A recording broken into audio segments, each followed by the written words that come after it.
Ah,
हृदय कळवळा वैष्णवा आमचा विठ्ठल.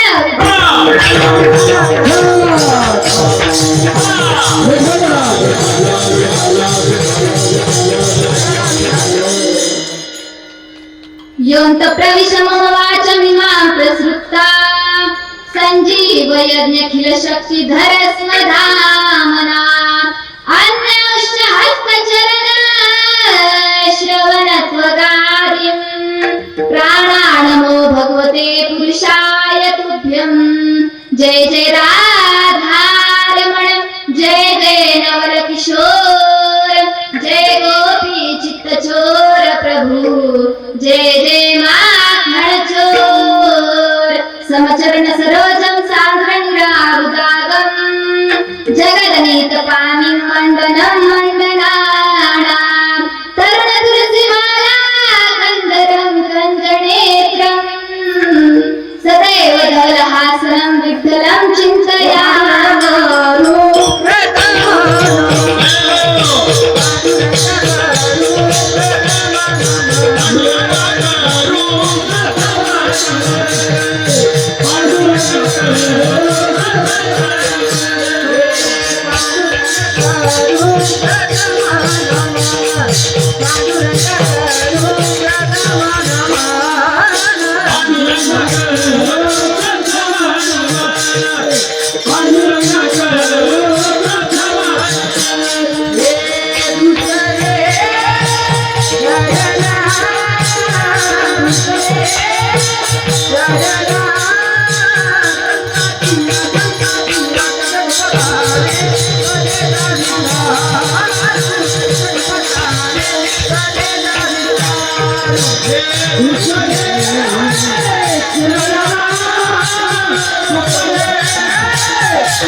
संतांचिया त्यांच्या कृपादाने कथेचा विस्तार.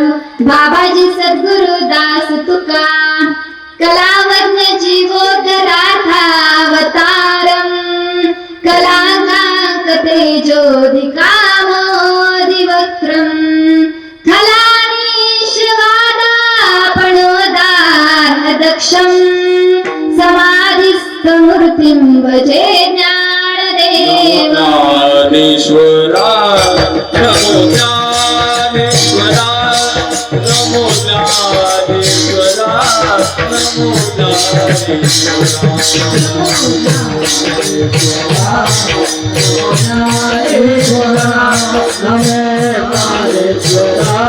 नमो निवृत्ती उदारा सोपान देवा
जननी देवाची रायगडी मंदिरी वसे माझा राया चरणी अर्पितो अजन्म ही गाया जगदीश्वराशी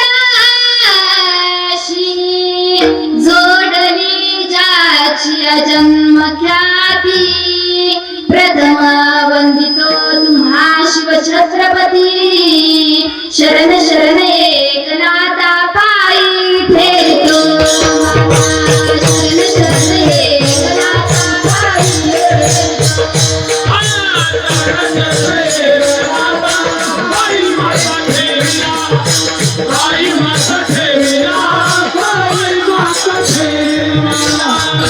शरण एकनाथा पायी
शरण शरण एक आई माता ठेविला नका पाहू गुण दोष झालो दास पायाचा विठ्ठल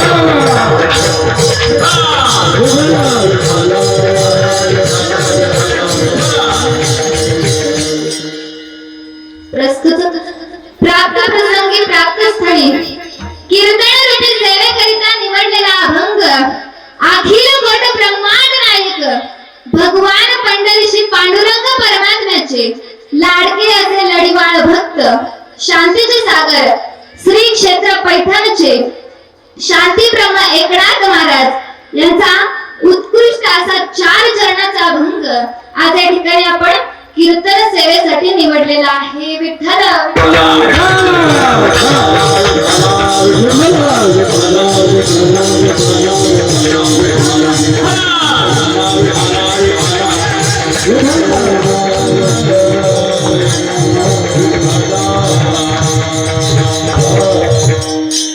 कार्यक्रमाचं आयोजन काय कार्यक्रमाचं नियोजन काय हे जरी सर्वांना ठाऊक असलं तरी अल्पसा परिहार देणं हे वक्त्याचं आपले कर्तव्य आहे परात्पर परमात्मा परमराज्य परमरसिक भक्त वांचल कल्पतरू भक्त वांचल दीनबंधू भगवान पंढरीशी पांडुरंग परमात्म्याच्या कृपेने चालू असलेला हा भव्य दिव्य असा अखंड हरिनाम सप्ताह गेले 21 वर्ष झाले हा सप्ताह चालू आहे हा अखंड हरिनाम सप्ताह या सप्ताहामध्ये पहिल्या दिवसाची सेवा माझ्या वाट्याला आली हे मी माझे परम भाग्य समजते आणि कीर्तनाला सुरुवात करते विठ्ठल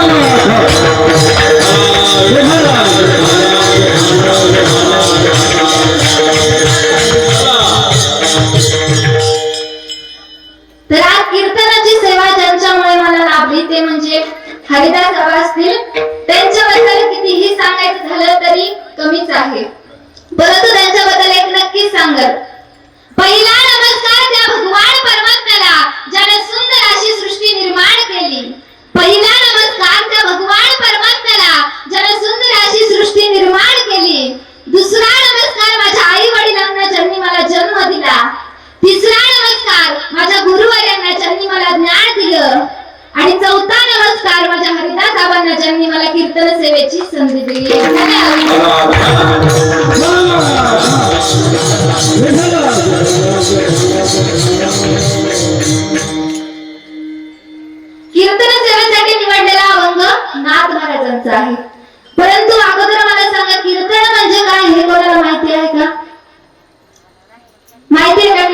म्हणजे काय? बरं जाऊ द्या, मीच सांगते.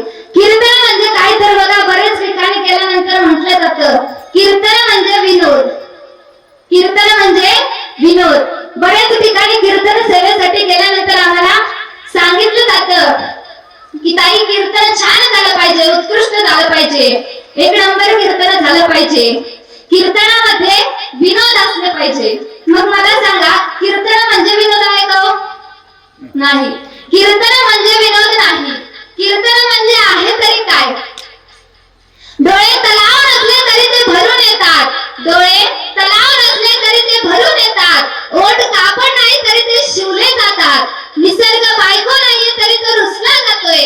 वातावरण माणूस नाही तरी ते बदललं जातंय. आणि बदललेल्या माणसाला पुन्हा बदलून समाजात आणण्यासाठी केलं जातं. ते म्हणजे कीर्तन, ते म्हणजे कीर्तन. विठ्ठल.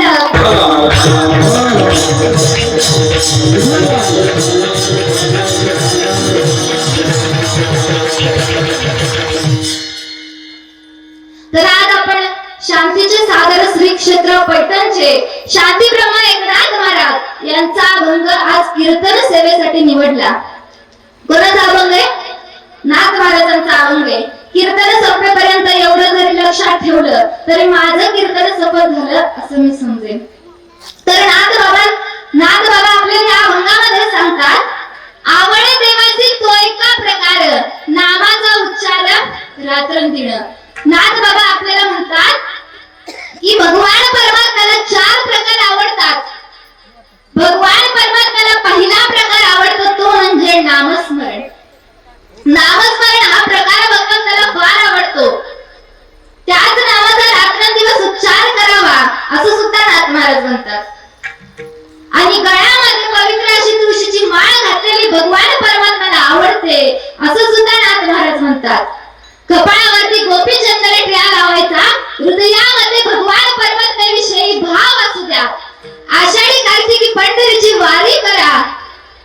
आणि शेवटचं म्हणजे हे सगळं जो भक्त करतो ना, तो भक्त त्या भगवंताला आवडतो आणि तो अख्ख्या जगाला वंदनीय असतो. हा झाला अभंगाचा सरळ सरळ अर्थ. विठ्ठल.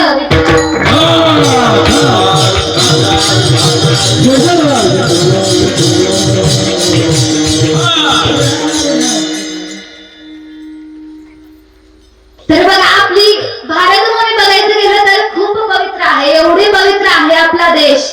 पवित्र तो देश पावन, पवित्र तो देश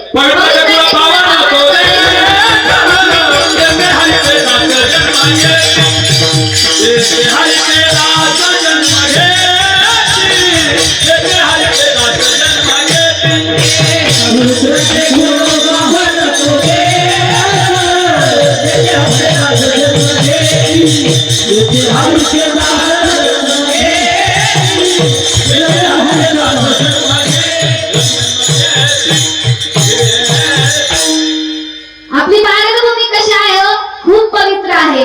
इतकी पवित्र आहे बघा, आपल्या भारतभूमीला खूप संत मंडळी लाभलेली आहेत. खरंच खूप संत मंडळी लाभलेली आहे. कोणती संत मंडळी? संत ज्ञानोबा असतील, तुकोबा असतील, संत नामदेवराय असतील, संत नाथराय असतील, संत मुक्ताबाई असतील, संत जनाबाई असतील, मीराबाई असतील, संत बहिणाबाई असतील, असे अनेक संत आपल्या भारतभूमीमध्ये होऊन गेले. मग हे जे काही संत होते, या सगळ्या संतांचं एकत्रीकरण करून संत बहिणाबाईंनी वारकरी संप्रदायाची इमारत उभी केली. संत कृपा झाली, इमारत फळाली, ज्ञानदेवे रचिला पाया, उभारले देवालया. नामदयाचा किंकार जेने केला हा विस्तार, जनार्दन एकनाथ खांब दिला भागवत. विठ्ठल.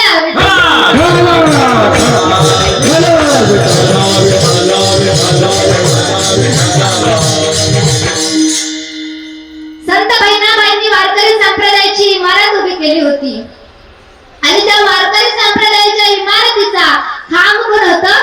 माझे नाथराय होते. त्या वारकरी संप्रदायाच्या इमारतीचा खांब माझे नाथराय होते. बक्क माझा आधार वारकरी संप्रदायाचा नाथराय झाले होते. कोणाचा आधार होणं काही सोपी गोष्ट नाही दादांनो, खरंच कोणाचा आधार होणं सोपी गोष्ट नाहीये. अगोदर एखादी इमारत बांधायची असेल तर अगोदर त्याचा पाया भक्कम आहे का हे बघितलं जातं, हो की नाही? पाया भक्कम आहे की नाही हे बघितलं जातं. असंच असणाऱ्या वारकरी संप्रदायाचा पाया माझी नातराळ आहे. माझ्या नातराळाने एवढी ग्रंथ संपदा दिली, एवढी ग्रंथ संपदा दिली. माझ्या नातराळाने सुंदर सुंदर भारुडाची रचना केली. काय सुंदर भारुडे रचले होते माझ्या नातराळांनी. भागवत ग्रंथाची रचना केली. रुक्मिणी स्वयंवर हा ग्रंथ लिहिला. नागेश्वरीचे शुद्धीकरण केले. एवढंच नाही, माझ्या नाथबाबांनी कूटअभंग लिहिले. कूटअभंग म्हणजे अतिशय अवघड, समजायलाही खूप अवघड, डोक्यातच घुसणार नाहीत असे अवघड तत्वज्ञान माझ्या नाथरायांनी लोकांसाठी मांडलं. तर कूटअभंग लिहिले. अशी भरपूर ग्रंथ संपदा माझ्या नाथरायांनी दिली होती. आणि नाथरायांची भारुड बघायचं झालं तर एवढी सुंदर भारुड होती दादांनो, काय सुंदर होती. येडक मदन केवळ पंचरत्न, येडक मदन केवळ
एवढी सुंदर भारुड माझ्या नाथरायांनी रचली. आणि नाथरायांनी एवढी ग्रंथ संपदा दिली होती दादांनो. नाथरायांनी एवढी ग्रंथ संपदा दिली होती, अक्षरशः त्यांच्या वाणीमधून अमृत बाहेर पडले. आणि त्या अमृताने अख्खा वारकरी संप्रदाय न्हावून गेला. या अमृतामुळे अख्खा वारकरी संप्रदाय न्हावून गेला. आणि जर नाथरायांच्या सामर्थ्याबद्दल, त्यांच्या अधिकाराबद्दल जर सांगायचं झालं ना, माझ्या नाथरायांचं सामर्थ्य एवढं होतं. त्यांच्या जीवनामध्ये त्रिवेणी संगम आढळून यायचा. कोणता त्रिवेणी संगम? माझे नाथराय संत होते, शांत होते आणि श्रीमंत होते. संत भरपूर आहेत, परंतु सगळ्या संतांपैकी शांतीब्रह्म ही पदवी कोणाला असेल तर माझ्या नातरांना होती. आणि त्यांच्या शांततेबद्दल जर सांगायचं झालं तर अहो, एखादा माणूस अंगावरती 108 वेळा येऊन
यवनांगावरी थुंकला, प्रसाद देवनी मुक्त केला. अहो, एक माणूस त्यांच्या अंगावरती 108 वेळा येऊन थुंकला तरी त्याला दंडवत घालावं एवढी शांतता फक्त माझ्या नाथरायांकडे होती. आणि शांततेचं झालं, परंतु नाथराय इतके श्रीमंत होते, इतके श्रीमंत होते. स्वामी एकनाथ माझा, स्वामी एकनाथ माझा,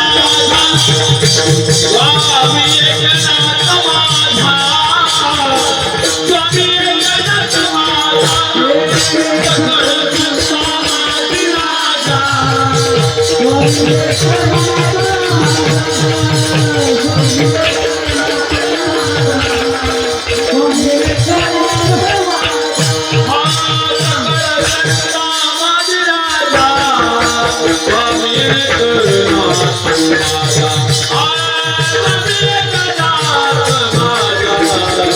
स्वामी सकळ प्रश्न माझी राजा स्वामी एकनाथ माझा स्वामी एकनाथ माझा स्वामी एकनाथ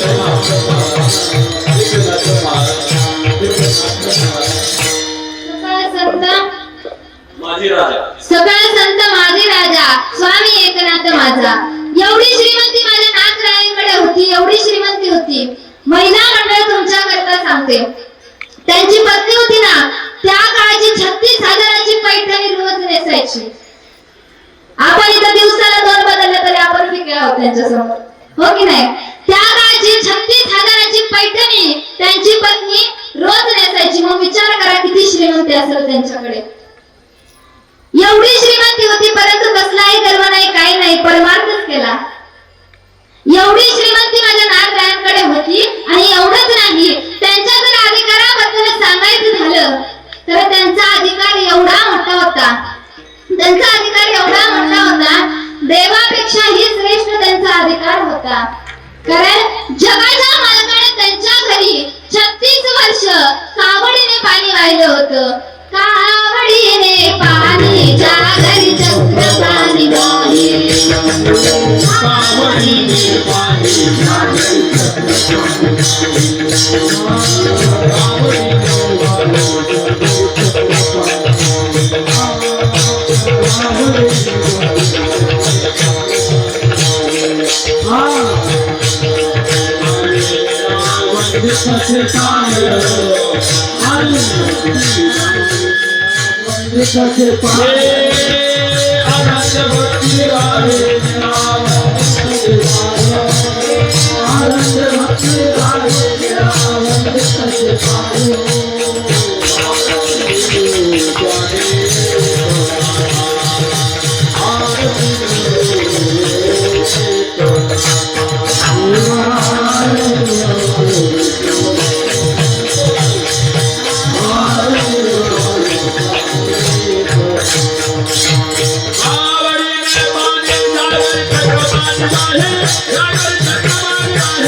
कावडीने पाणी जागरी चक्र पाणी वाहे, अनन्य भक्तिभावेने वंदितांचे पाय. द्वारकेची मूर्ती एकनाथा घरी, पाणी वाहे हरी कावडीने. 1 वर्ष नाही, 2 वर्ष नाही, 3 वर्ष नाही, अवघ्या 36 वर्ष माझ्या भगवान परमात्म्याने नाथरायाच्या घरी चाकरी केली होती. आपल्या घरी येतो का देव चाकरी करायला? घरातली कामं करायला आपल्याकडे देव येतो का? नाही येत. कारण की नाथरायांकडे तेवढं सामर्थ्य होतं, माझ्या नाथरायांकडे तेवढं सामर्थ्य होतं, म्हणून साक्षात भगवान पंढरीशी पांडुरंग परमात्म्यानं त्याच्या घरी येऊन चाकरी केली. असे असणारे नाथराय, त्यांचा अभंग आज आपण कीर्तन सेवेसाठी निवडला. आणि तेच नाथराय आपल्याला सांगतात की भगवंताला 4 प्रकार आवडतात. नामस्मरण हा प्रकार आवडतो. दुसरा प्रकार गळ्यात तुळशीची माळ घालणं, कपाळावरती गोपी चंदन टिळा लावणं, हृदयामध्ये भगवान परमात्म्याविषयी भाव असू देणं. तिसरा प्रकार आषाढी कार्तिकी पंढरीची वारी करणं. आणि चौथा प्रकार, हे सगळं जो भक्त करत असतो ना, तो भक्त त्या भगवंताला आवडत असतो. असे 4 प्रकार भगवंताला आवडतात असं नाथराय आपल्याला म्हणतात. आणि नामस्मरणाबद्दल जर सांगायचं झालं तर भगवंताला सगळ्यात जास्त प्रकार कोणता आवडत असेल तर तो आहे नामस्मरण. देवाची तो ऐकता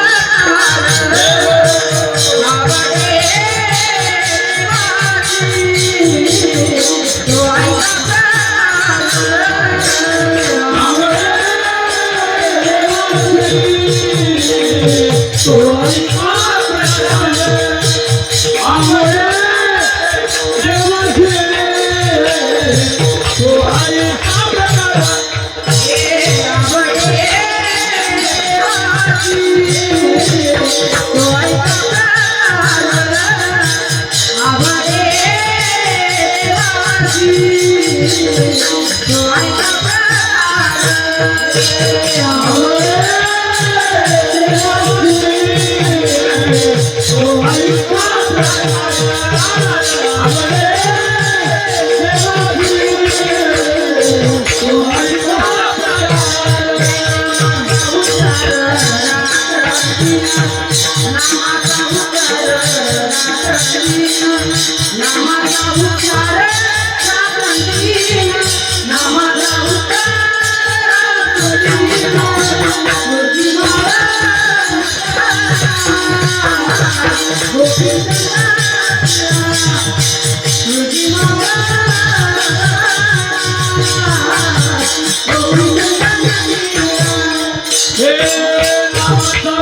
आवडे देवासी तो एका प्रकारे नामाचा उच्चार रात्रंदिन. नात्र आपल्याला म्हणतात की भगवान परमात्म्याला कोणता प्रकार आवडतो.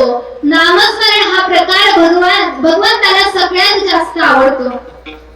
मग नामस्मरण प्रकार भगवंताला एवढा आवडतो, मग काय ताकद असेल त्या नामस्मरणाची.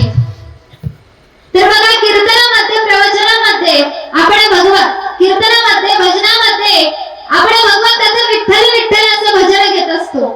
घेतो की नाही? कीर्तनात ते भरपूर वेळा घेतलं जातं. मग विठ्ठल विठ्ठल भजनात का घेतात? त्याचं कारण काय? विठ्ठल या शब्दाचा अर्थ तरी काय? मग विठ्ठल या शब्दाचा अर्थ आहे विकारो विधाता, थकारो नीलकंठ, लकाय लक्ष्मीकांत, विठ्ठलाय विधिनियो. म्हणजे त्रिदेव आहेत ना, ब्रह्मा विष्णू आणि महेश, या तिन्ही देवांची नावं याच्यामध्ये दडलेली आहेत. विकारो विधाता म्हणजे ब्रह्मदेव आहेत. थकारो नीलकंठ म्हणजे भगवान शंकर आहेत. आणि लकाय लक्ष्मीकांत म्हणजे भगवान विष्णू आहेत. मग मला सांगा, किती श्रेष्ठ असेल हे विठ्ठल नाम. याच्यामध्ये त्रिदेवांची तिघांचीही नावं आहेत. मग तुम्ही जर विठ्ठल विठ्ठल भजन केलं ना, तर तुमच्याकडून तिन्ही देवांचं नामस्मरण घडेल. विठ्ठल विठ्ठल.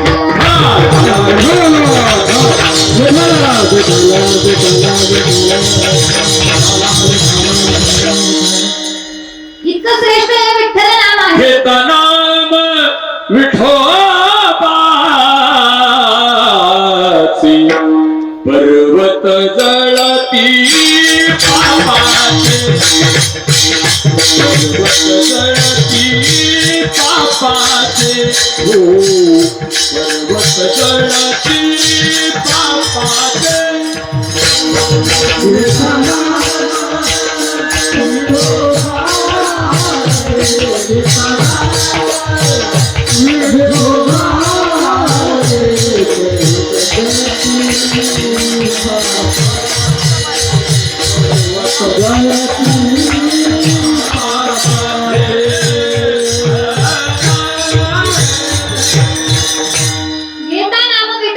पर्वत जळती पापाचे. एवढं श्रेष्ठ हे भगवान परमात्म्याचं नामस्मरण आहे. मग आपण का करायचं नाही? केलंच पाहिजे. भगवान परमात्म्याचं नामस्मरण केलंच पाहिजे. अहो, त्या भगवान परमात्म्याने आपल्याला सुंदर असा नरदेह दिलेला आहे. तो दान दिलेला आहे. फुकट आपल्याला हा नरदेह दिलेला आहे.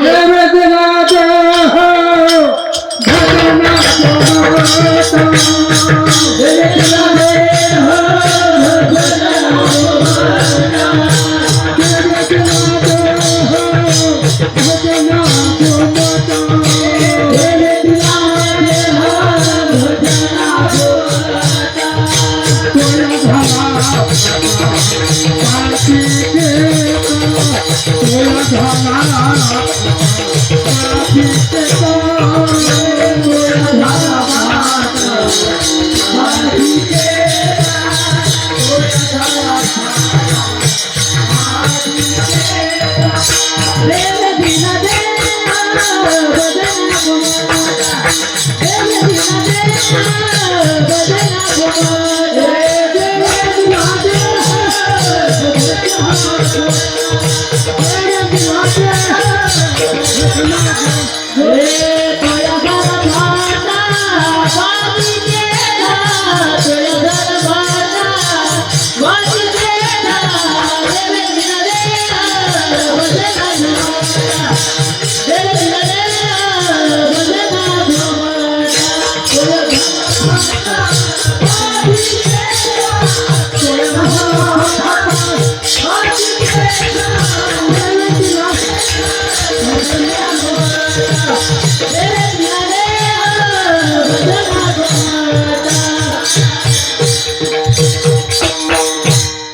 देवी दिला देह भजना गोमठा तोया झाला फाटा पादिकेचा.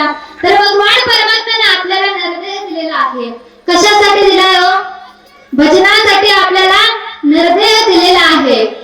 तर एवढा सुंदर नरदेह भगवान परमात्म्याने आपल्याला दान दिला आहे. मग ते असं व्यर्थ जाऊ द्यायचं का? नाही, असं व्यर्थ जाऊ देऊ नका. त्या भगवान परमात्म्याने प्रिय हात पाय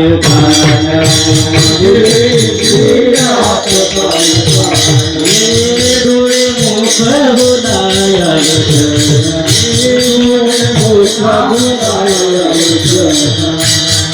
तू डोळस नारायण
त्या भगवान परमात्म्याला इतकं सुंदर असे आपल्याला प्रत्येक अवयव दिलेला आहे. बघा, प्रत्येक अवयव दिलेला आहे. त्यामुळे आपण खूप नशीबवान आहोत की त्या भगवंताने आपल्याला हा देह दिलेला आहे. मग त्याचं नामस्मरण केलं पाहिजे, कारण ते अमृतापेक्षाही श्रेष्ठ आहे. अमृताहुनी गोड नाम तुझे देवा, मन माझे केशवा कानन घे. मग हे अमृतापेक्षाही श्रेष्ठ असणारे नामस्मरण आपण का करायचं नाही? केलंच पाहिजे. तर मग तुम्ही म्हणाल आता अख्खं चरण सोडून झालं, पहिलं चरण झालं, दुसऱ्या चरणामध्ये सुद्धा बराच वेळ झालाय नामस्मरण नामस्मरण नामस्मरण. काय आहे सारखं नामस्मरण नामस्मरण, हो की नाही? परंतु आज सप्ताहाचा कितवा दिवस आहे? पहिला. सप्ताहाचा पहिला दिवस असल्या कारणानं हा नामपर अभंग घेतला आणि भगवंताच्या नामाचं वर्णन करावं लागतं. हा वारकरी संप्रदायाचा नियम आहे की पहिल्या दिवशी भगवंताच्या नामाचंच वर्णन करायचं. म्हणून हे भगवंताच्या नामाचं वर्णन. आपल्या विषयाकडे या. तर एवढं श्रेष्ठ असणारे नामस्मरण भगवान परमात्म्याला आवडतं. मग त्याच नामस्मरणाचा रात्रंदिवस उच्चार करायचा हा प्रकार भगवंताला आवडतो. हा झाला पहिला प्रकार. मग दुसरा प्रकार काय?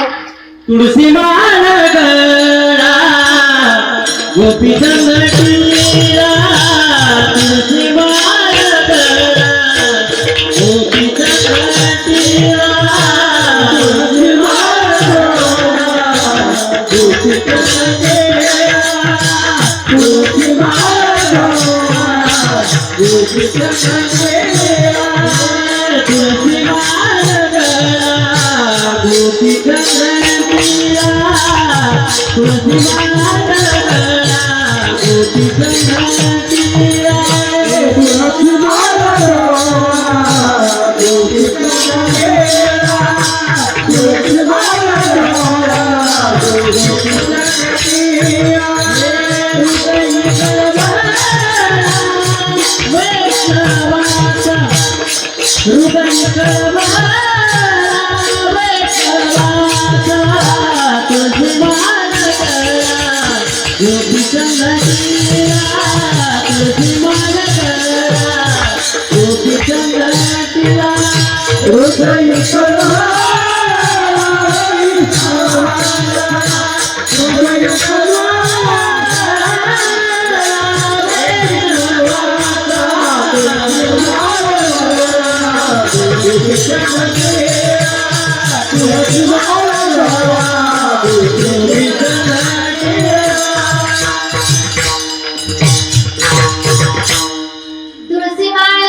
तुळशीमाळ गळा गोपीचंद टिळा हृदयी कळवळा वैष्णवांचा.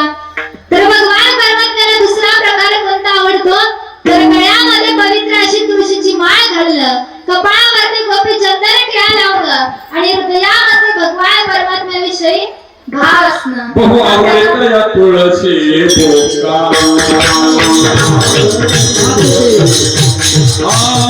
तैसित भीती करी गोळ्या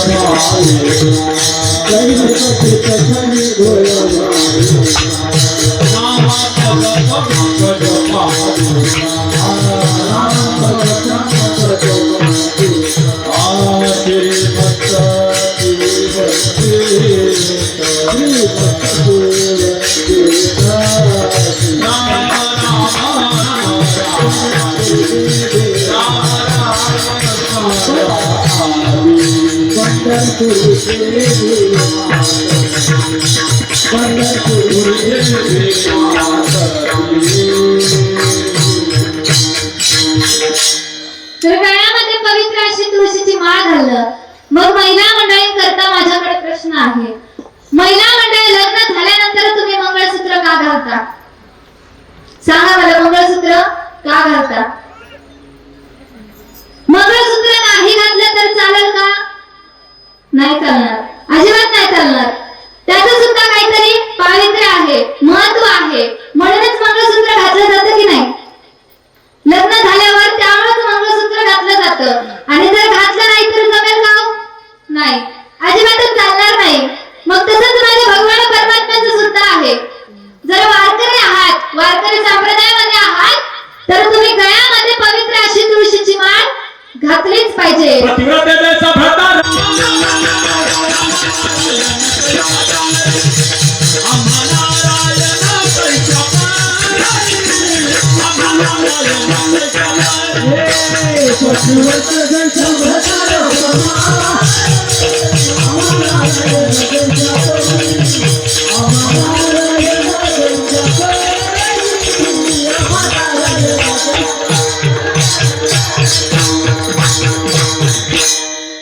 त्या माळेचं सुद्धा काहीतरी महत्व आहे, त्याचं सुद्धा काहीतरी पावित्र्य आहे. त्यामुळे ती गळ्यात घातलीच पाहिजे.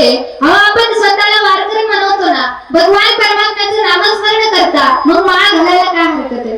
त्या भगवान परमात्म्याची माळ घालणं गरजेचं आहे. वारकरी असाल तर माळ घातलीच पाहिजे.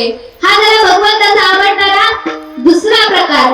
परंतु भगवंताला तिसरा प्रकार आवडतो तो म्हणजे भगवंताला आवडतं ते म्हणजे आषाढी कार्तिकी पंढरीची वारी करणं. आषाढी कार्तिकी पंढरीची वारी करणं भगवंताला आवडतं. मग बघा, ज्या अर्थी आपण भगवान परमात्म्याचं नामस्मरण करतो त्या अर्थी आपल्याला काय समजलं जातं? वारकरी समजलं जातं की नाही? त्या अर्थी आपल्याला त्या अर्थी वारकरी समजलं जातं. मग वारकरी या शब्दाचा अर्थ काय आहे? जो षड विकारांवरती वार करतो, जो पंढरीची वारी करतो, त्याला वारकरी म्हटलं जातं. बघा, पंढरीशी जारे आल्यानो संसारा, त्याला वारकरी म्हटलं जातं. मग आता वारकरी आहात म्हटल्यावर वारीला सुद्धा गेलंच पाहिजे. एकदा तरी वारीला गेलंच पाहिजे, त्याचं सुद्धा तितकंच महत्व आहे. बघा, जर आपण वारीला गेल्यावर तिथं षड विकारांवरती आपला नाश होत असतो. आपल्या सगळे षड विकारांचा नाश होत असतो. आपला आत्मा परमात्म्याशी विलीन होत असतो. एवढंच नाही, बघा, तुमच्या आमच्यामध्ये 3 गुण असतात की नाही? जसे 3 गुण असतात तसे दोष सुद्धा असतात. कोणते दोष असतात? 3: मन, आवरण आणि विक्षेप, असे 3 दोष असतात. मग हे जे काही दोष आहेत ना, हे दोष जर घालवायचे असतील तर एकमेव वारीला जाणं. वारीला गेल्यानंतर तुमचे हे जे काही दोष आहेत ते सगळे नष्ट झाल्याशिवाय राहणार नाहीत. त्यामुळे भगवंताची वारी एकदा तरी करा. फक्त तुम्ही जाऊ नका, कारण वारीला म्हातारी लोक भरपूर असतात. तुमच्या घरातल्या तरुण मंडळींना सुद्धा वारीला न्या, त्यांना सुद्धा त्याची गोडी लागल. अहो एवढंच नाही, जर तुम्ही भगवान परमात्म्याची वारी केली ना तर तुमच्या घरादारामध्ये सुख समाधान नांदेल. एवढी ताकद आहे भगवंताची खरंच. त्यामुळे एकदा तरी पंढरपूरला जाऊन वारी करा, एवढंच सांगणे. आणि बघा तुम्हा आम्हाला भगवंताने काय दिलेले आहेत?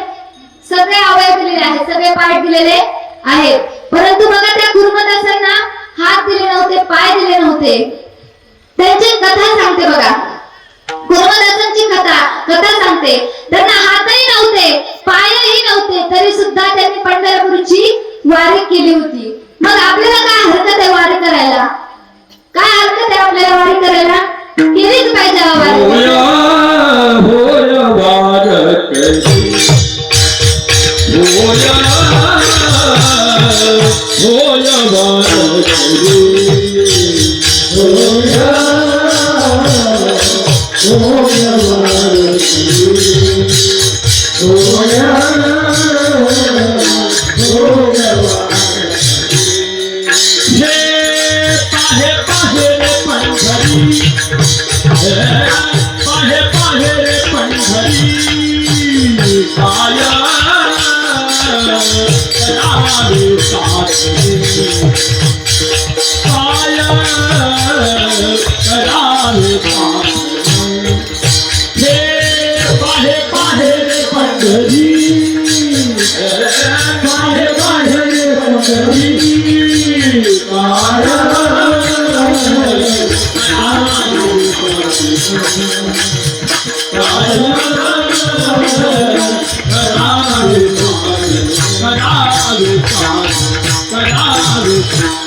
होय होय वारकरी, जाय जाय तू पंढरी. तर बघा भगवान परमात्म्याची वारी एकदा तरी केलीच पाहिजे, त्याला सुद्धा तितकंच महत्व आहे. तर गुरुमदासांचं सांगायचं झालं तर बाळूमामा महाराज होते ना, त्यांचे सुपुत्र चक्रकांत महाराज, चक्रकांत महाराजांचे सुपुत्र सूर्यकांत महाराज, सूर्यकांत महाराजांचे सुपुत्र शांतीचे सागर पैठणचे शांतीब्रह्म एकनाथ महाराज, हे त्यांचे सुपुत्र होते. तर त्या बाळूमामा महाराजांचं गोदावरी नदीच्या वाळवंटामध्ये कीर्तन चालू असायचं. ते गोदावरी नदीच्या वाळवंटाच्या ठिकाणी कीर्तन करायचे. त्यांचं कीर्तन ऐकायला रोज गुरुमदास जायचे बघा. आणि त्याच वेळी पैठण क्षेत्रामध्ये गुरुमदासांचा एक प्रसंग घडला बघा. रात्रीची वेळ होती, संध्याकाळ झाली होती आणि गुरुमदासांनी आपल्या आईला आवाज दिला, आई, अगं आई, मला कीर्तनाला घेऊन चल ग, असा आईला आवाज दिला. त्यावेळी आई काय म्हटली असं दादांना बघा. आई म्हटली, अरे गुरुमदासा, माझं वय झालंय आता. अरे तू कीर्तनाला जाऊ शकत नाहीस रे, परंतु माझंही आता वय झालंय. मी तुला कीर्तनाला घेऊन जाऊ शकत नाही. मी आता तुला कीर्तनाला घेऊन जाऊ शकत नाही. अरे आता मी म्हातारी झाले.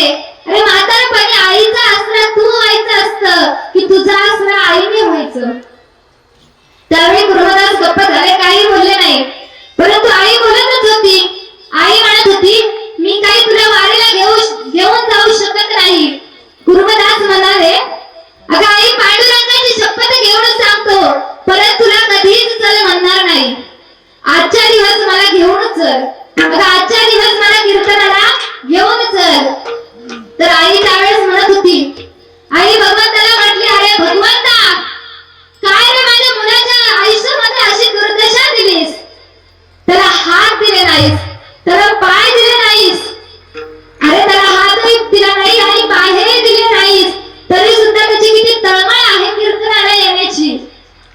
मी आता माझं वय झालंय, मी तुला कीर्तनाला घेऊन जाऊ शकत नाही रे भगवंता. एवढं काय पाप केलं होतं, एवढं काय पाप केलं होतं माझ्या गुरुमदासांनी, जी तू याला अशी शिक्षा दिलीस. अरे किती मोठी शिक्षा दिलीस माझ्या मुलाला.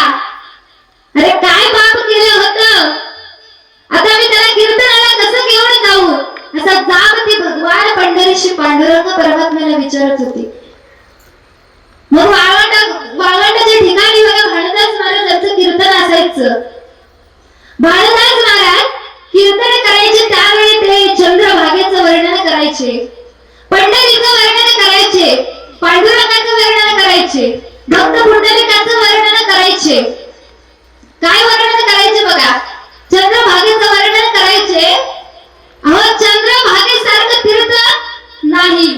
अरे कितीही तीर्थ असू द्या ती केली नाही तरी चालतील, परंतु चंद्रभागे एकदा डोळ्याने स्वतःच्या बघा, तुम्हाला सगळी तीर्थ घडल्याशिवाय राहणार नाहीत. अवघची तीर्थ घडती एक वेळा. चंद्रभागा डोळा देखलिया, चंद्रभागा डोळा देखलिया, हे चंद्रभागा डोळा देखलिया, चंद्रभागा डोळा देखलिया.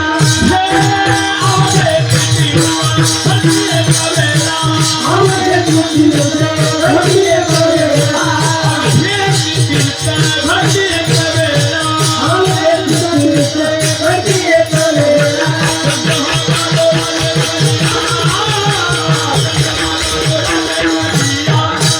हे चंद्रभागा डोळा देखलिया, चंद्रभागा डोळा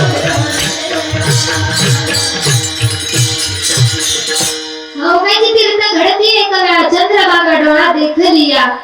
तर बघा त्यावेळी त्याची आई त्याला म्हणत असती, अरे गुरुमदासा मी तुला कीर्तनाला घेऊन जाऊ शकत नाही. तरी सुद्धा गुरुमदासाचा हट्ट चालू होता आणि इकडे भानुदास महाराजांचं कीर्तन चालू होतं. ते भक्त पुंडलिकाचं वर्णन करत होते, म्हणत होते, अरे इतके संत आहेत त्यांचं कोणाचंही दर्शन घेतलं नाही तरी चालेल, परंतु त्या भक्त पुंडलिकाचं दर्शन नक्की घ्या. त्याचं जर दर्शन घेतलं तर अख्ख्या संतांचं दर्शन घडल्यासारखं आहे. असं पुंडलिकाचं वर्णन भानुदास महाराज त्यांच्या कीर्तनामध्ये करत होते बघा. इकडे कसं बस आई तयार झाली आणि आई गुरुमदासांना पाठीवरती घेऊन वाळवंटात आणून सोडलं. तर वाळवंटामध्ये गुरुमदास आले आणि गर्दीतून वाट काढत कसं बस कीर्तनामध्ये पोहोचले. आणि कीर्तनामध्ये पोहोचल्यानंतर भानुदास महाराजांच्या समोर येऊन बसले. भानुदास महाराजांनी बघितलं. भानुदास महाराज म्हणतात, गुरुमदासा आलाच का रे? त्यावेळी गुरुमदास म्हणतात, हो महाराज आलो मी. तर भानुदास महाराजांच्या कीर्तनाला प्रारंभ होतो आणि त्या ठिकाणी कीर्तन संपत देखील. कीर्तन संपल्यानंतर भानुदास महाराज कुर्मदासांकडे येतात आणि कुर्मदासाला म्हणतात, अरे कुर्मदासा, अरे आता काय करायचं रे? उद्या तर आम्ही पंढरपूरला जाणार आहोत, तू कुठे राहशील? त्यावेळी कुर्मदास म्हटले बघा, कुर्मदास म्हटले, महाराज मला सुद्धा यायचंय पंढरपूरला. त्यावेळी भानुदास महाराज म्हणतात, त्यावेळी कुर्मदासा काय बोलतोयस हे तू? अरे खूप लांबचा प्रवास आहे, पंढरपूर काही जवळ नाहीये, खूप लांबचा प्रवास आहे, तुला नाही जमणार. अरे ज्यांना भगवंताला हात पाय दिले ते सुद्धा पंढरपूरला जात नाहीत लांबचा प्रवास असल्यामुळे, आणि तू कसा येणार आहेस? असं भानुदास महाराज गुरुमदासांना म्हणत होते बघा. परंतु गुरुमदास काय ऐकायला तयार नव्हते. गुरुमदास म्हणत होते, चालेल, कितीही लांबचा प्रवास असला तरी चालेल, परंतु मला पंढरपूरला यायचंच आहे. तर ते काय ऐकायला तयार नव्हते. भानुदास महाराज कसं हो म्हटले. त्यांना वाटलं हे काही येणार नाही, पण हो म्हणतो म्हणून भानुदास महाराज हो म्हटले. आणि त्यांच्या एका होवर बघा गुरुमदासांनी सगळे झोपी गेले. झोपी गेल्याच्या नंतर रात्री हळूच उठून गोदावरी नदीच्या काठी गेले आणि तिथे जाऊन स्नान केलं आणि लगेच मुक्कामी ठिकाणी पोहोचले. त्याला भानुदास महाराजांनी सांगितलं होतं उद्याचा मुक्काम कुठे असणार आहे? मांजर सुंबरापाशी. मांजर सुंबेला उद्याचा मुक्काम असणार आहे. त्यामुळं स्नान करून गुरुमदास लगेच निघाले मुक्कामीच्या ठिकाणी पोहोचण्यासाठी. मुक्कामाच्या ठिकाणी गुरुमदास पोहोचले. मारुतीच्या मंदिरामध्ये गेले. मंदिरामध्ये गेले आणि मारुतीचं दर्शन घेतलं. गावकऱ्यांना आवाज दिला, गावकऱ्यांनो या रे इकडे लवकर, भानुदास महाराज पंढरीच्या वाटेवरती दिंडी घेऊन येत असतील. दिंडी घेऊन येत असतील, भाकरी आणा, कालवण आणा, आपण त्यांच्या जेवणाची व्यवस्था करू. भानुदास महाराज दिंडी घेऊन आले होते. दिंडी तिथे थांबवली आणि तिथं प्रवचन झालं. प्रवचन झाल्यानंतर सगळेजण भोजनाला बसले. भोजन झालं. भोजन झाल्यानंतर कुर्मदासापाशी भानुदास महाराज आले आणि कुर्मदासाला म्हटले, कुर्मदासा आलास का रे? त्यावेळी कुर्मदास म्हणतात, हो महाराज आलो मी. तुमच्या हो ने मला इथवर आणलं. तुम्ही हो म्हटलात म्हणून मी इथवर आलो, असं कुर्मदास म्हणतात बघा. आणि मग दिंडीमध्ये प्रवचन झालं, भोजन झालं. दिंडी परत पंढरपूरच्या दिशेने निघाली. तर कुर्मदास आणि भानुदास महाराज बार्शी येथे लहुगाव इथे पोहोचले. बार्शीच्या तिथे लहुगाव इथे ते दोघं जण पोहोचले.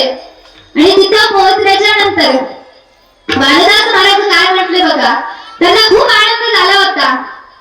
एवढ्या लांबून कुर्मदासांना त्यांनी आणलं आणि कुर्मदास एवढ्या लांबून आले म्हटल्यानंतर भानुदास महाराजांना खूप आनंद झाला की आता पंढरपूर थोड्याच वेळात येईल. पंढरपूर खूप जवळ आहे.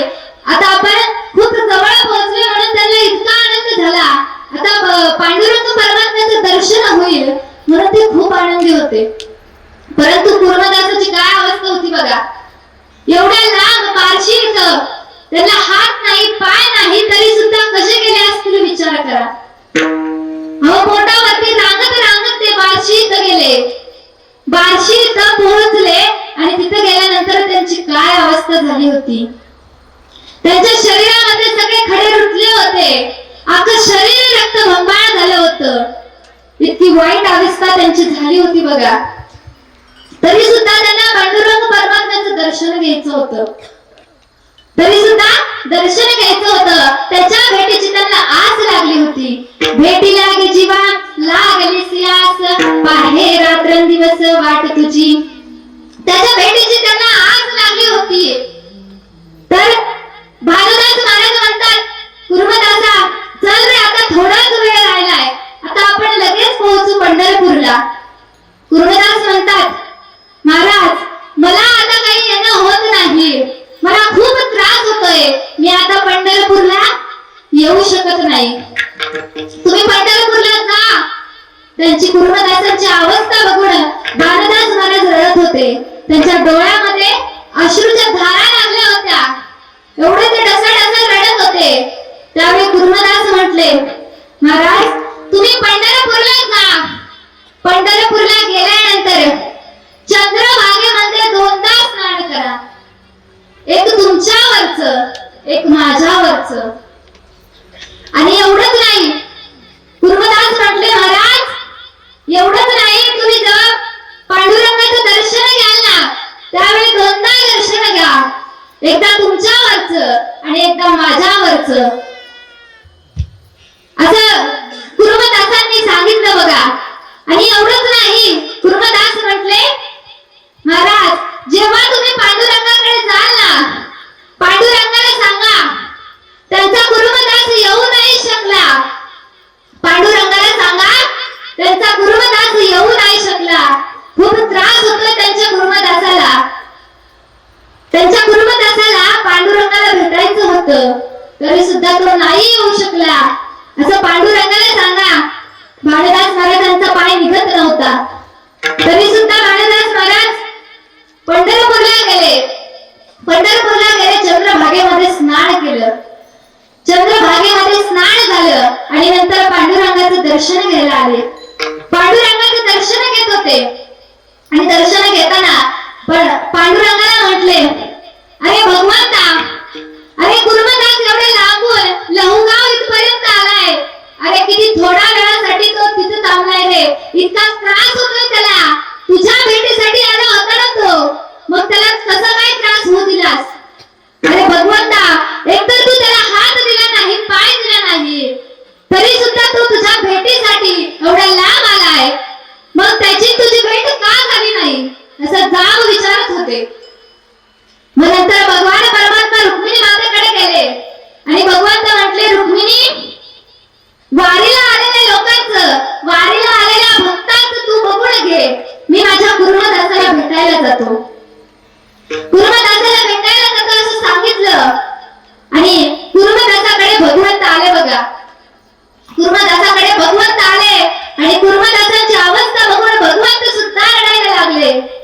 एवढी बेकार अवस्था त्यांची झाली होती बघा. भगवंताच्या डोळ्यामध्ये सुद्धा अश्रूच्या धारा होत्या. भगवंत कुर्मदासाच्या जवळ गेले आणि कुर्मदासाचं डोकं आपल्या मांडीवरती घेतलं. आपल्या मांडीवरती त्यांचं डोकं घेतलं आणि त्यांच्या डोळ्यामधले अश्रू त्यांच्या तोंडावरती पडले. त्यांचा स्पर्श डोक्यावरून हात फिरवला. कुर्मदासांना त्यांचा स्पर्श जाणवला. कुर्मदासांनी डोळे उघडले. बघितलं तर काय, साक्षात पांडुरंग परमात्मा समोर. तर कुर्मदास सुद्धा रडायला लागले. कुर्मदास म्हणले, अरे भगवंता, माझ्यासाठी एवढं करायची गरज नव्हती रे भगवंता, एवढं करायची गरज नव्हती. नसतं केलं तरी झालं असतं. अरे इतके भक्त तुझ्या भेटीची आस लागून तिथं पंढरपूरला आलेले आहेत, त्या सगळ्यांना सोडून तू इथं माझ्याकडे आलास. अरे एवढं करायची काही गरज नव्हती. त्यावेळी भगवंत कुर्मदासाकडेच बघत असतात, तरी कुर्मदास काही गप्प होत नाही. त्यावेळी भगवंत म्हणतात, अरे कुर्मदासा, तू शांत हो. तू मला सांग, तुला काय पाहिजे? तू मागशील ते द्यायला मी तयार आहे. तू सांग, तुला हात पाहिजे तर पाय पाहिजे. तू जे सांगशील ते मी तुला देईल. तू फक्त माग. त्यावेळी बघा कुर्मदास काय म्हटले. कुर्मदास म्हटले, अरे भगवंता, मला काही नको, मला हात नको, पाय नको. माझी आता एकच शेवटची इच्छा आहे. मला या देहाचा, मला हा देह नको झालेला आहे, असं भगवंताला कुर्मदास म्हणतात. आणि म्हणतात, भगवंता, माझी शेवटची इच्छा आहे ती म्हणजे तुझ्या मांडीवरती जीव सोडणं. मला माझे प्राण त्यागायचे आहे, तुझ्या मांडीवरती जीव सोडायचा आहे. त्यावेळी भगवंत म्हणतात, अरे कुर्मदासा, असं बोलू नकोस, तू माग, तुला काय पाहिजे? कुर्मदास म्हणतात, नाही रे भगवंता, मला काही नको. मला आता कसलीही कमी नाही, मला फक्त तुझ्या मांडीवरती जीव सोडायचा आहे. असं बोलत बोलत भगवंताकडे बघत बघत त्या कुर्मदासांनी भगवंताच्या मांडीवरती जीव सोडला. धन्य होते ते कुर्मदास, धन्य होते ते लहुगाव, जिथं भगवान परमात्मा साक्षात गेले आणि तिथे जाऊन भगवान परमात्म्याने कुर्मदासांना स्वतःच्या मांडीवर घेतलं. किती भाग्य म्हणावं लागलं त्या कुर्मदासांचं. एवढं भाग्य त्या कुर्मदासांचं होतं बघा. आणि त्यांना हातही नव्हते, पायही नव्हते, तरी सुद्धा त्यांनी पांडुरंग परमात्म्याची वारी केली. पंढरपूरला गेले. तिथपर्यंत पोहोचू नाही शकले, परंतु पांडुरंग परमात्म्यानं लहुगाव येथे येऊन त्यांना दर्शन दिलं. मग मला सांगा, आपल्याला हात आहेत, पाय आहेत, सगळं काय आहे, मग आपण वारी का करायची नाही? केलीच पाहिजे. या कुर्मदासाच्या उदाहरणावरून तर तुम्ही नक्कीच वारी केली पाहिजे, कारण वारीला सुद्धा तेवढं महत्व आहे. त्यामुळे नाथ बाबा अभंगाच्या 3ऱ्या चरणामध्ये सांगतात, आषाढी कार्तिकी पंढरवरी,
आषाढी कार्तिकी पंढरीची वारी साधारण निर्धारी आड नाही. तर बघा नाथ काय म्हणतात की आषाढी कार्तिकी पंढरीची वारी करणं हा प्रकार भगवंताला आवडतो. तर आता 3 चरणांचा भावार्थ झाला, तर 4थ्या चरणाचा भावार्थ राहिलेला आहे बघा. तर नाथ बाबा आपल्याला म्हणतात की अरे भगवंताने आपल्याला सुंदर असा नरदेह दिला, मग आपण त्या भगवंताचं नामस्मरण का करायचं नाही. आपल्याला नरदेह दिलेला आहे कशासाठी? भजनासाठी नरदेह दिलाय. परंतु आपण भजन करतो का? विचार जरा आपल्या मनाला, करतो का आपण त्या भगवंताचं भजन? भले काही करत असतील काही करत नसतील, परंतु आता नक्कीच भगवंताचं भजन करा. सगळ्यांनी एकदा हात वरती घ्या, सगळ्यांनी घ्या, सगळ्यांनी घ्यायची, सगळ्यांनी. ज्याला हात असतील ते सगळे जण घेतले हात वर. आणि मी सांगत नाही तोपर्यंत हात खाली घ्यायचे नाही. विठोबा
तर नाथ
मग तो भक्त भगवंताला फार आवडतो.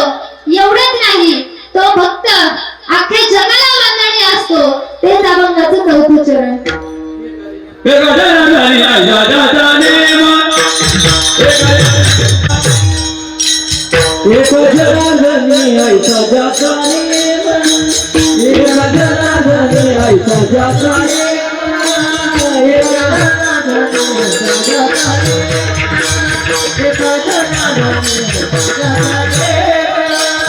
एक जनार्दनी ऐसा जाता नेम, एक जनार्दनी ऐसा जाता नेम.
एका जनार्दनी ऐसा जाता नेम, तो देवा परम पूज्य जगी. जाता जाता काही गोष्टी सांगणं महत्वाचं असतं. तसं जाता जाता तुम्हाला एक गोष्ट सांगून जाईल. तरुण मंडळींसाठी छत्रपती शिवाजी महाराजांचं सांगितलं जातं, कारण त्यांच्यासारखी तरुण पिढी घडणं ही काळाची गरज आहे. आणि एवढंच नाही तर आई वडिलांविषयी सांगितलं जातं, कारण ती सुद्धा काळाची गरज आहे. परंतु आज छत्रपती शिवाजी महाराजांविषयी नाही सांगणार, कारण आता बलिदान मास चालू आहे. माझ्या शंभू राजांचा बलिदान मास चालू आहे. आज कितवा दिवस आहे हो? आज 11वा दिवस आहे. तर माझ्या शंभू राजाचं बलिदान विसरण्यासारखं नव्हतं दादांनो. त्यांनी बलिदान दिलं. कुणासाठी? कोणासाठी बलिदान दिलं? आपल्या मराठ्यांसाठीच ना, तुमच्या आमच्यासाठीच दिलं बलिदान.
काढणं.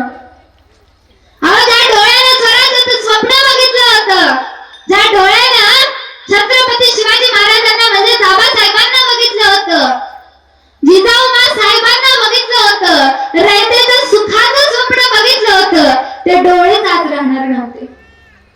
ते डोळे आज राहणार नव्हते. ते डोळे काढण्यासाठी आपसे जवळ आले, लाल बुंद झालेल्या सळ्या घेऊन ते जवळ आले बघा. आणि त्या लाल बुंद झालेल्या सळ्या माझ्या राजाच्या डोळ्यामध्ये खुपसल्या. राजाच्या डोळ्यामध्ये त्या सळ्या खुपसल्या आणि भुगुळा घेऊन त्या सळ्या बाहेर आल्या. काहीच राहिलं नव्हतं, राहिलं होतं ते फक्त कपाळ. तरी माझ्या राजाच्या तोंडामध्ये एक शब्द नव्हता बघा. ओरडला नाही का चिरकला नाही माझा राजा. औरंगजेब जवळ येऊन थांबला होता त्याच्या ओरडण्याचा आवाज ऐकण्यासाठी, परंतु ते त्याच्या नशिबामध्ये ते सुख नव्हतं. माझा राजा काही ओरडलाच नाही. ते आपसे औरंगजेबाकडे गेले. औरंगजेब म्हटला की आपने सजा दी नाही का? त्यावेळी बघा ते काय म्हटले, ना कुछ बोलता है ना कुछ बकता है, सिर्फ गाली दे रहा है, कुछ सिर्फ गाली दे रहा है. त्यावेळी औरंगजेब संतापला. एवढंच नाही, त्याला खूप राग आला होता औरंगजेबाला बघा. गेले कित्येक दिवस हा अत्याचार सुरू होता. अरे कोणीतरी यायचं, माझ्या राजाच्या अंगावरती तलवारीने नक्षी काम करून जायचं. कोणीतरी यायचं, माझ्या राजाच्या पायाची नखं हाताची नखं उपटून घेऊन जायचं. कोणीतरी यायचं, माझ्या राजाची केस उपटून घेऊन जायचं. कोणीतरी यायचं, माझ्या राजाच्या अंगावरची कातडी सोडून घेऊन जायचं. इतका अत्याचार गेले कित्येक दिवस त्यांच्यावरती झाला होता. किती त्रास झाला असेल तरी सुद्धा तोंडामधून एक शब्द नाही, ओरडणं नाही ते चिरकणं नाही. कोणासाठी सहन केलं हे सगळं? रयतेसाठीच. एवढंच नाही, औरंगजेबाला राग आला होता. औरंगजेबानं दुसरी शिक्षा सुनावली. दुसरी शिक्षा सुनावली ती म्हणजे राजाचे कान कापायचे. राजाचे कान कापायची शिक्षा सुनावली. आपसे जवळ आले, तलवार घेऊन आले होते. तलवार घेऊन जवळ आले आणि राजाचा सापकाने कान कापला. कान जमिनीवर पडला होता बघा. रक्तबंबाळ राजाचं शरीर झालं होतं. तरी सुद्धा तोंडामधून एक शब्द नाही, ओरडणं सुद्धा नाही. किती त्रास होत असेल तरी सुद्धा ओरडणं नाही. मग बघा किती विशेष आहे. एवढंच नाही, तिसरी शिक्षा सुनावली ती म्हणजे माझ्या राजाची जीभ काढायची. अहो माझ्या राजाची जीभ कापायची ही तिसरी शिक्षा सुनावली. माझ्या राजानं आयुष्यभर हर हर महादेव अशी गर्जना केली. ती जीभच आज राहणार नव्हती. त्यामुळे ती जीभ आज राहणार नव्हती. ती जीभ काढण्याचा आदेश त्या अफसरनं दिला. तलवार घेऊन आपसे गेले, जवळ गेले, राजाच्या जवळ गेले आणि तलवारीनं साफ करा आपली जीभ त्या राजाची काढली बघा. जीभ कापली, जीभ जमिनीवर पडली, रक्तबंबाळ शरीर झालं होतं. तरी सुद्धा राजा काही म्हटलं नाही. कारण आपल्याच माणसाने फितुरीनं राजाला पकडून दिलं होतं दादांनो. आपल्याच माणसांना फितुरीनं राजाला पकडून दिलं होतं. त्यामुळे राजा काहीच बोलला नाही. राजाला शेवटची शिक्षा सुनावली. शेवटची शिक्षा सुनावली, राजाची गर्दन कलम करायची. राजाला आहे त्या अवस्थेमध्ये तुळापूरला नेलं. तुळापूरला नेल्यानंतर तिथे तलवार घेऊन आपसे जवळ गेले आणि राजाची गर्दन कलम केली. माझ्या राजाची गर्दन जमिनीवर पडली होती, परंतु देह तसाच उभा होता ताठ. तो देह तसाच उभा होता, झुकले नाही शेवटपर्यंत माझे राजे. अहो कोणासाठी? कोणासाठी? तुमच्या आमच्यासाठी. तेव्हा जर राजे झुकले असते, तेव्हा जर ते शरण गेले असते, तर तेव्हा त्यांना जीवनदान मिळालं असतं की नाही? परंतु कोणासाठी हा त्याग केला, बलिदान केलं? आपल्यासाठी. कारण पुढे चालून माझ्या मराठ्यांना मान खाली घालून जगायला लागू नये म्हणून मग शंभू राजाने हे बलिदान दिलं बघा. आपल्यासाठी हे बलिदान शंभू राजाने दिलं. त्या राजाचं बलिदान विसरू नये. विसरण्यासारखं नाहीये बलिदान. आज 11वा दिवस आहे त्या बलिदानाचा. सांगण्याचा उद्देश एकच, त्या राजाने आपल्यासाठी बलिदान दिलं होतं. तेव्हा जर हे केलं नसतं, छत्रपती शिवाजी महाराजांनी आणि शंभू राजांनी एवढं केलं नसतं, तर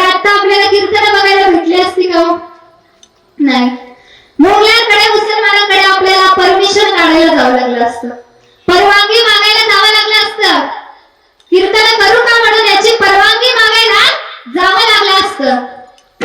मग ते बरं होतं का? नाही. असं करायला लागू नये म्हणून छत्रपती शिवाजी महाराजांनी आणि माझ्या शंभूराजांनी हे स्वराज्य मिळवलं होतं. एवढं सगळं निर्माण केलं कशासाठी?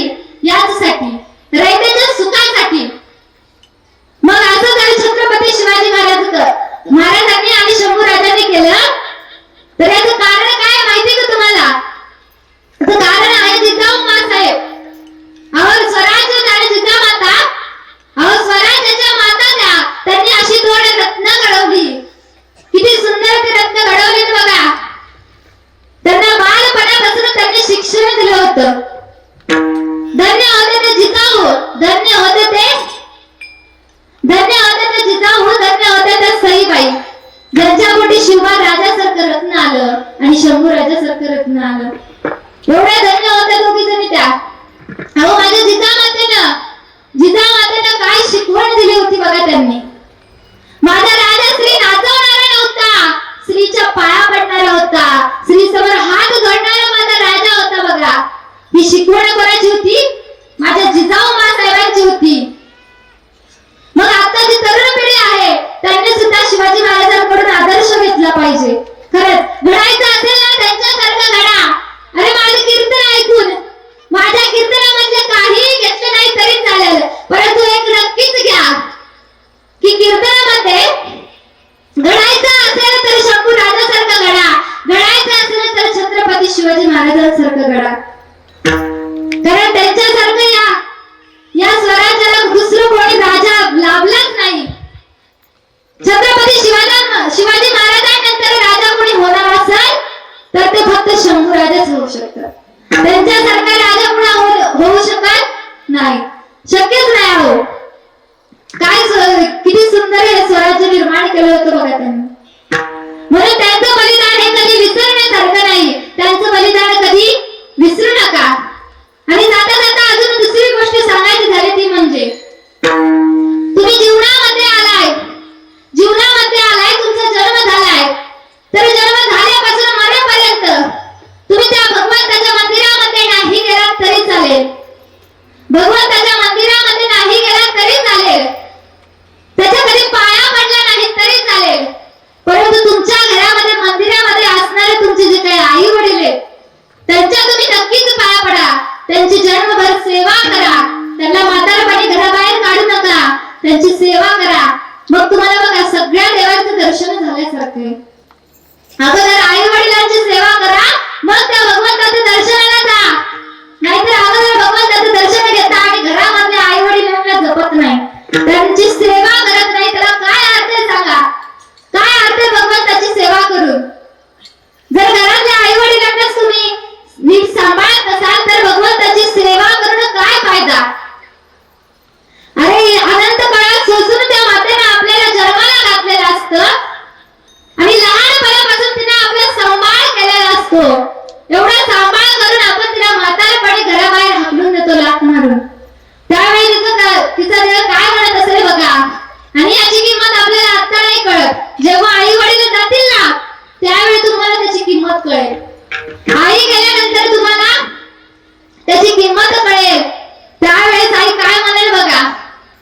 मी तुझ्यासाठी जीवन जाळले रे बाळा, कुणी नाही पाणी पाजले. मी तुझ्यासाठी जीवन जाळले रे बाळा, कुणी नाही पाणी पाजले.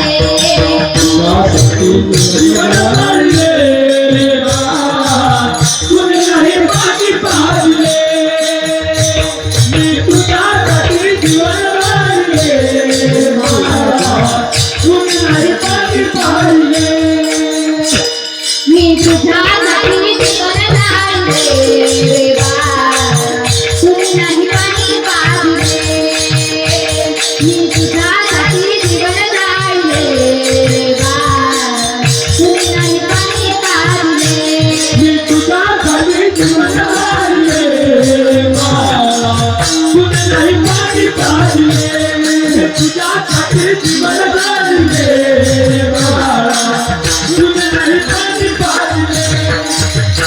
मेऱ्या मनाची रडकं झाला, उगीच ताण नको देऊ झाला. मेऱ्या मनाची रडकं झाला, उगीच ताण नको देऊ झाला. तुझ्यासाठी जीवन आहे, तुम्ही नाही पाणी काढले, तुझ्यासाठी जीवन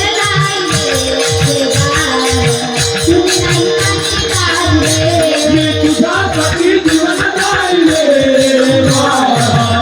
तुझे नाही पाणी पाजले, मी तुझ्यासाठी जीवन राहिले बाळा. तुझे नाही पाणी पाजले, पाणी पाजले, तुझे नाही पाणी पाजले. त्यावेळी आईचा देह काय म्हणत होता दादांना बघा, मी तुझ्यासाठी अख्खं जीवन जाळलं तरी सुद्धा तुम्हाला पाणी पाजलं नाहीस, असं त्या आईचा देह म्हणत असतो बघा. मग तिने इतकं लहानपणापासून तुम्हाला जपायचं आणि म्हातारपणी तुम्ही तिला हाकलून देता. अरे तिची जोपर्यंत जबाबदारी होती सांभाळायची तोपर्यंत त्यांनी तुम्हाला सांभाळलं. मग जेव्हा तुमची जबाबदारी आहे त्यावेळी त्यांना सांभाळा ना. मग ती जबाबदारी का झटकून देताय? अहो आईचं भरपूर जण सांगतात, परंतु बापाचंही काही कमी नाही. अहो बापाबद्दल सांगायचं झालं तर बापाचं जीवनामध्ये सगळ्यात जास्त प्रेम कोणावर असेल तर ते त्याच्या मुलीवरती असतं बघा. त्याच्या मुलीवरती त्याचं अफाट प्रेम असतं, इतकं प्रेम असतं बघा. तो लहानपणापासून मुलाला आणि मुलीला तळ हाताच्या फोडाप्रमाणे जपतो. एवढंच नाही, त्याच्या जीवनामध्ये दोनच ध्येय असतात. स्वतःचं असं ध्येय नसतं, दोनच ध्येय असतात. ते म्हणजे मुलीचं लग्न आणि मुलाची नोकरी. मुलाला चांगलं शिक्षण देणं आणि मुलीचं लग्न, हे दोन ध्येय त्याच्या जीवनामध्ये असतात बघा. त्याला वाटतं आपल्या मुलीचं लग्न थाटामाटात करावं, एवढं त्याने आपल्यासाठी स्वप्न बघितलं, एवढं तो झिजला. मग आपण त्याला म्हातारपणी घराबाहेर का काढायचं दादांनो? सांगा ना. जर कोणी आपल्यासाठी एवढं करत असेल तर त्याला आपण का असं दुखवायचं? हे चुकीचं आहे, फार चुकीचं आहे. तो बाप इतकं कष्ट करतो आपल्यासाठी, मग त्याची आपल्याला जाणीव असलीच पाहिजे. माझ्या डोळ्यातलं आसवं कुणी मायेनं पुसताना, उरी होत कदटतो या गोष्ट बापाची सांगताना. उरी होत कदटतो या गोष्ट बापाची सांगताना. त्याच्या फाटक्या सगळ्याला किती ढिगळं घडलेली, उभ्या आयुष्याला त्याने कशी का कर लावलेली. मला कसं होत या कुणी बाबा म्हणताना, उरी हुंद कदटतो या गोष्ट बापाची सांगताना. उरी हुंद कदटतो या गोष्ट बापाची सांगताना. असा तो बाप आहे आणि ती आई, तरी सुद्धा तिला तुम्ही कसं विसरू शकता दादांनो? जीवनामध्ये आई वडिलांइतकं प्रेम आपल्यावरती कोणीच करू शकत नाही, कोणीच करू शकत नाही. एवढं त्यांनी आपल्याला सांभाळलं. मग माझे हात जोडून विनंती आहे की तुमच्या जन्मदात्या आई वडिलांना घराबाहेर काढू नका, त्यांची सेवा करा. मग तुम्हाला सगळ्या देवांचं दर्शन घडल्यासारखं आहे दादांनो. तुम्हाला कुठल्याही देवाच्या मंदिरात जायची गरज नाही, परंतु तुमच्या आई वडिलांना सांभाळा. अहो त्या आई वडिलांनी अख्खं आयुष्य आपल्यासाठी घालवलं, मग त्यांना का विसरताय तुम्ही? त्यांना विसरू नका, हीच माझी विनंती आहे. विठ्ठल विठ्ठल